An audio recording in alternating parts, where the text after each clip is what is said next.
Bueno, un saludo a todos. Aquí os habla el padre Sergio Codera, salesiano, hijo de Don Bosco, nuestro patrón. Bueno, no es que fuera mi padre, sino que los hijos de Don Bosco somos los salesianos. Aquella congregación que él fundó con los propios muchachos que acogió de la calle, que estaban sin hogar, explotados, y bueno, formaron un hogar en un lugar muy bonito llamado Pinardi, y estaban tan agradecidos de lo que Don Bosco había hecho por ellos que algunos dijeron: Don Bosco, nosotros nos queremos quedar contigo. Pero vamos un poquito atrás a los orígenes. Juanito Bosco era un muchacho muy humilde de un caserío del Piamonte, huérfano de padre con muy poquita edad. Tenía a su hermano, algún hermanastro con el que no tenía muy buena relación porque no le permitía estudiar, que era la ilusión que él tenía, poder estudiar. Y el hermano decía: no, Juan, tú tienes que trabajar en el campo porque aquí tenemos un campo que lleva adelante, una familia, y entonces le hacía trabajar. Y él pues trabajaba y cuando podía, a escondidas, estudiaba. Encontró a un sacerdote, don Caloso, muy mayorcito, muy bueno, que le dio la oportunidad de enseñarle a leer y a escribir, y le empezó a dar algunas lecciones. Tuvo ahí un referente muy bueno. Entonces él le estuvo ayudando, le estuvo enseñando, era la mayor ilusión. Él había encontrado un maestro, y bueno, con los años el maestro se fue, y se fue pero al cielo, murió, y toda la ilusión que él tenía pues se vino a tierra. Bueno, en medio de todo eso, por ese caserío había muchas ferias los fines de semana, y ya él con 11 añitos le llamaba la atención, pues cuando iba a las ferias se quedaba admirado, por un lado, de los saltimbanquis, con todas las peripecias que hacían y demás, y se quedaba fascinado. Por otro lado, los prestidigitadores, que había buena tradición en Italia, y entonces él se quedaba admirado y decía: esto lo tengo yo que aprender a hacer. Y de hecho no era muy prudente al principio, y cuando descubría las cosas decía: oye, pero eso es así. Y los que estaban con los trineros para sacar el dinero a la gente, que lo usaban para eso, en algunas ocasiones, pues se lo desvelaba, y entonces tuvo algún conflicto, me parece a mí. Bueno, saltimbanquis, prestidigitadores, había también charlatanes, ¿no? Con la importancia de la oratoria, ¿no? Cómo hablar, cómo convencer, cómo vender. De él todo eso, con 11 añitos, se iba empapando, iba mirando. Hasta tal punto que decidió, los domingos que no había feria, organizar sus propios shows. Entonces el público no le faltaba, tenía a su madre, a sus hermanos, a los vecinos, a los muchachos de los hijos de los vecinos, y ahí organizaba su espectáculo los domingos por la tarde. Ponía varias condiciones. Decía: la primera, la entrada va a ser una oración. Él no cobraba dinero por el show, él disfrutaba viendo a la gente sonreír. Decía: pero la entrada va a ser una oración, y además a la salida nos vamos a ir todos con un compromiso para con Dios y para con los demás, para intentar hacer entre todos un mundo más justo. Qué bonito, ¿no? Desde el origen, la ilusión que ponía, las ganas de ver a la gente sonreír, a los más sencillos de su aldea. Qué bonito. Pues así era Juanito Bosco, tanto que, bueno, él no pudo ir a estudiar a la edad que le correspondía, tuvo que buscar, bueno, llegó un momento que se tuvo que ir de casa y estuvo trabajando jovencito en una cafetería, que dormía en el huequecito de una escalera, de día trabajaba y de noche estudiaba, pero se podía pagar esos estudios, ¿no? Y ya con 18 años fundó hasta una sociedad, la Sociedad de la Alegría, que tenía el objetivo de que los que estaban tenían que cumplir con sus deberes, ser gente ejemplar y también estar siempre alegre. Es un lema muy de Don Bosco: estar siempre alegre, ¿no? Basado en la palabra de Dios, en San Pablo, cuando dice: estar siempre alegre. Os lo repito: estar alegre. Y Don Bosco lo toma como lema: la Sociedad de la Alegría. Bueno, os cuento, ¿no?, por curiosidad, algunos de los juegos, ¿no?, que decían. Bueno, de Don Bosco tengo que decir que puede ser del santo del que más haya escrito. Hay unos 20 tomos así de gordo, que no lo iba a traer aquí, pero digo, es que entonces no quepo en el plano. Pues unos 20 tomos básicos de toda la biografía de Don Bosco, porque como tenía fama de santidad, pues escribían de él todo lo que hacía, todo lo que decía, más todos los estudios que han salido a posteriori, ¿no? Es tremendo la cantidad de escritos que hay de Don Bosco. Y siguen habiendo, ¿no? Porque sí, siempre se siguen conociendo cosas nuevas de él. Bueno, pues decía que en estos libros aparecen por algunos de los juegos que hacía Don Bosco, que tengo aquí anotado. Mirad, dice: sacaba de la boca de un chico 12 bolas coloradas. Bueno, imagino que serían los juegos de las esponjas. Cambiaba el agua en vino, que luego ofrecía a los espectadores. La ofrecía, eso ya es interesante. Multiplicaba los huevos de gallina sobre un cesto.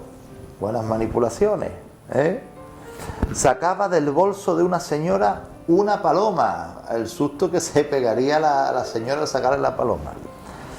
Pedía el sombrero a algún señor para luego sacar ante las miradas de todos un conejo. Bien, ya hoy en día tenemos que tener cuidado con los animalistas. Adivinaba el dinero que llevaban en los bolsillos los espectadores. Está bien, Ya con las tarjetas monedero se nos complica. Era capaz de convertir un sombrero en una cofia y hacía volar la varita mágica sobre sus manos. Sobre esto que estoy diciendo tenéis un resumen en la página web que tenemos, el Círculo Mágico Internacional Don Bosco, que es www.lamagiadedonbosco.com. Ahí os lo dejamos por escrito, ya lo tenemos hace tiempo, pero os lo comento. Muy bien, bueno, pues todo esto, que es lo que a mí me llama la atención. Sí, Don Bosco era un visionario, y él, claro, él podía decir, bueno, yo ahora ya entra en el seminario, va a ser sacerdote, y él pues podría haber dicho, mira, yo cambio ya mi vida, ¿no? Dejo todas las cosas que he hecho y me voy a centrar como sacerdote en celebrar la Eucaristía, atender a los fieles que me encomienden.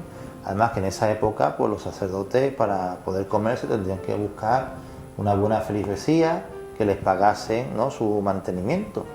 De hecho, hubo una marquesa que le ofreció a Don Bosco pues el atender a las chicas que esta marquesa tenía, y así decir, mira, si atiende a mis chicas, tienen ya la vida resuelta. Yo me encargo de usted, Don Bosco. Don Bosco ahí lo pasó mal, porque tenía por un lado la vida resuelta, pero por otro lado estaba teniendo una experiencia muy bonita que le tocaba mucho el corazón, pues con los jóvenes de la calle. De hecho, dicen que fue a la cárcel a visitar a los jóvenes, a ver esa realidad, ¿no? Y le impactó tanto que él dijo, tengo que hacer algo con los jóvenes, pero claro, él veía y decía, ya los que están aquí es muy difícil que cambien. Me tengo que poner un paso antes y tengo que hacer algo con los jóvenes antes de que lleguen aquí. En pedagogía se estudia el sistema preventivo de Don Bosco, ¿no? Situarse antes. Porque no hay jóvenes malos, sino que hay jóvenes que no han tenido nadie al lado que les haya indicado el camino, ¿no?, del bien.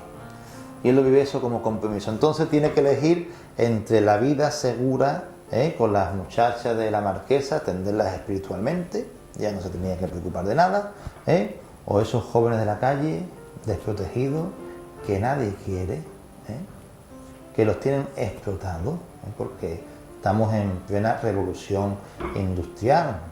Don Bosco nace en 1815 y muere en 1888, ¿no?, para que nos situemos en la época. Dicen que en Italia el primer contrato que existe firmado para defender los derechos de un trabajador está firmado por Don Bosco, que es un convenio que hace con el dueño de una fábrica para que no explotase a los muchachos, diciéndole, va a tener estas horas de trabajo y este descanso, y eso lo firma Don Bosco, lo tiene allí en los museos, ¿no? con mucho cariño. Ese es Don Bosco, un Don Bosco preocupado de los jóvenes y que ante esa disyuntiva decide quedarse con los jóvenes de la calle. No tiene nada, pero la providencia, que sí que la tiene y tiene una fe y una ilusión tremenda, sabe que le iba a ayudar. Y le donan un terreno donde construye un primer hogar y ahí forma esa casa con los muchachos. ¿Y qué pasa con la magia? Deja la magia, sigue con la magia, bueno, usa la magia, pues, como diría yo, como un medio, no como un fin en sí mismo. Si emplea el don que Dios le dio de pequeño de hacer juegos de magia, lo usa como una herramienta pastoral para llegar a aquellos jóvenes que a lo mejor de otra forma no podría llegar. Y allí, en un mercado donde iban muchos jóvenes, golfillos, delincuentes, pues él empieza a acercarse a ver de qué forma los puede reconducir. Y entonces se acerca a ellos haciéndoles algún juego de magia. Y ellos les llama la atención. Dice, oye, este cura es distinto, ¿no? Aparte de que nos está entreteniendo, está haciendo cosas muy curiosas. No viene aquí a soltarnos el sermón. Les llama la atención y entonces dice, oye, enséñanos. Don Bosco, bueno, venid conmigo al oratorio, que fundó el oratorio salesiano. Y dice, yo a ellos enseñaré, pero ya sabéis cuáles eran sus condiciones. Yo enseñaré, pero empezamos con una oración y salimos con un compromiso. Y así, poco a poco, se fue ganando el corazón de mucha gente por medio de la ilusión. Una ilusión que se transforma en esperanza. Porque es con esos jóvenes que están en esa casa, acogidos por él, con los que crea los primeros talleres y forma a los jóvenes. Por eso Don Bosco es patrón de la formación profesional. Los forma y una vez formados, pues ya va con los dueños de la fábrica. Mira, estos chicos tienen esta preparación, ¿no? Estas son las condiciones, tal. Entonces se preocupa por ello. Evita la explotación, ¿no? infantil que había hacia muchos de ellos. Lucha contra las injusticias. Ese Don Bosco, un ilusionista que llega a ser sacerdote y que usa su magia para llegar al corazón de los jóvenes, transformar a los más díscolos hacia el camino del bien y cambiar de esta forma la sociedad a través de la educación, que decía él siempre que la educación es cosa del corazón. Pues qué bonito, ¿no? Saber que nuestro fundador pues tenía estos valores, ¿no? Que el patrón de los ilusionistas tiene mucho que decirnos a nosotros, ¿no? Yo lo subrayaría, por tanto, la dimensión solidaria, que nosotros, yo sé que muchos de vosotros estáis también comprometidos, vais a hospitales, algunos vais a las cárceles, ¿no? Que descanse en paz mi querido Fernando Tena, que acaba de fallecer hace muy poquito de COVID, un ilusionista que a mí me aportó muchísimo. Y él tenía este compromiso de ir a las cárceles, a ir a la cárcel del Puerto Santa María toda la semana, para hacer magia a los presos. Yo sé que muchos hacéis, ¿no? cosas solidarias por los demás. Bueno, pues eso es la llamada que nuestro patrón, Don Bosco, nos hace a cada uno de nosotros. Y cuando lo tenemos como patrón, podemos decir que también lo tenemos como modelo inspirador. Por lo tanto, tengamos siempre presente esto, usar la magia como medio. En este caso Don Bosco era para quitar a esos chiquillos de la calle y llevarlos por el buen camino, ¿no? Ganarse su amistad y ya después ofrecerles un hogar. Nosotros pues como medios podemos hacer tantas cosas buenas en este mundo a través de la magia y la satisfacción, ¿verdad?, que nos da cada vez que vemos sonreír a algún muchacho, algún chaval, alguna persona, algún anciano en la residencia, que son como niños. Qué bonito, ¿no?, poder alegrar e ilusionar a las personas. Algunos de vosotros os dedicáis profesionalmente también al ilusionismo. Qué bonito vivir la profesión desde la vocación. Desde la vocación que llena el corazón y desborda de alegría. Pues sí, yo creo que ese es el llamamiento que Don Bosco nos hace a nosotros. Y ese Don Bosco es una persona espectacular, digna de conocer y de profundizar. Los que hasta el día de hoy a lo mejor no os habíais parado a conocer nada de él, yo os animo a ver, hay una película que hicieron en Italia, sencilla, que se llama Don Bosco. La original dura 3 horas, a veces han puesto alguna versión reducida de 1 hora y media, pero la tenéis por ahí, y si alguien no la encuentra, que se ponga en contacto conmigo, que yo se la facilito. Por lo menos que tengáis este acercamiento a la figura de Don Bosco. Y los que ya lo conozcáis y estas palabras se os hayan hecho cortas, pues sabed que hay una bibliografía tremenda de nuestro querido patrón San Juan Bosco. Hay muchísimos escritos sobre él. Así que yo os animo a profundizar. Hay un libro de la editorial CCS, que es el que habla un poquito más de Don Bosco y la magia, pero que se llama Don Bosco y el teatro. Por si alguno lo queréis echar un ojo, por ahí lo podéis encontrar. Bueno, pues eso es, que dentro de nuestras posibilidades tengamos siempre en cuenta, ¿no? Que parece que estoy dando una homilía, es que estas son las cosas de ser cura que me salen solas. Aquí algunos darán charlas como mago, pero a mí me sale la vena de cura, ¿qué le vamos a hacer?